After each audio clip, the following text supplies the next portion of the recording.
आणि तुम्ही दरवेळेस एक वाक्य बोलता की मी वेळ आल्यावर बोलीन ठाकरेंविषयी. तर शिंदेसाहेब ती वेळ कधी येणार आहे? म्हणजे मी 2-3 वेळा तुमचं स्टेटमेंट ऐकलंय की मी बोलत नाही, काही झाल्यानंतर तुम्ही बोलता की मी बोलत नाही, त्यानंतर पण मी वेळ आल्यावर बोलीन. पण त्यानंतर बरंच बोलत बोलत गेलो ना पुढे मी. हा. पुढे पुढे चाललोय. नाही पण आम्हाला तुम्ही म्हणाला होतात ना ठाकरेंचं लंडन कनेक्शन सांगेन म्हणून. सगळं आता कनेक्शन आहे, सगळ्यांना माहित आहे. आता ठीक आहे, आम्ही एक आमची संस्कृती आहे. बाळासाहेब डिगे साहेबांनी काही आमच्यावर संस्कार घडवलेले आहेत.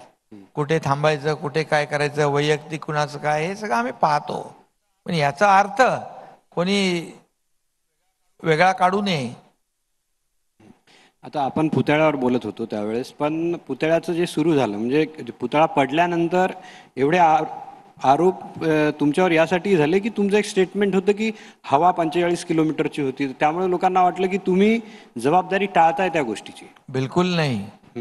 मी त्यावेळेस असं म्हणालो होतो की त्या ठिकाणी म्हणजे म्हणण्याचा माझा उद्देश काय होता, पुतळा ज्यांनी बनवला, पुतळा लावला, त्यावेळेस तिथली वस्तुस्थिती, तिथलं सगळं परिस्थिती, तिथलं समुद्र, तिथलं हवा, तिथला वेग, ह्या सगळ्या गोष्टी लक्षात घ्यायला पाहिजे. आता आम्ही ज्या लोकांना पाठवलंय यांना सांगितलं की सगळं तुम्ही तिथलं बघा आणि आता आपण जो तिथे छत्रपती शिवाजी महाराजांचा पुतळा उभारू, हा सारासार सगळ्या गोष्टींचा विचार करून 100 नाही 500 वर्ष पुतळा हलता कामा नये अशा प्रकारचं काम करून दाखवू आम्ही.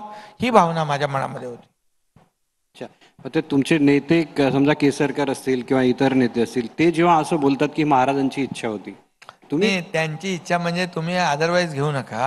हा. त्यांची इच्छा काय, त्यांचं म्हणजे तो पुतळा आणखी मोठा व्हायला पाहिजे, भव्य दिव्य व्हायला पाहिजे, असं त्यांच्या मनामध्ये त्यांनी मीटिंगमध्ये बोलून दाखवलं. पण हे एक प्रकारे समर्थन होतं ना नाही, मुख्यमंत्री बिलकुल साहेब नाही.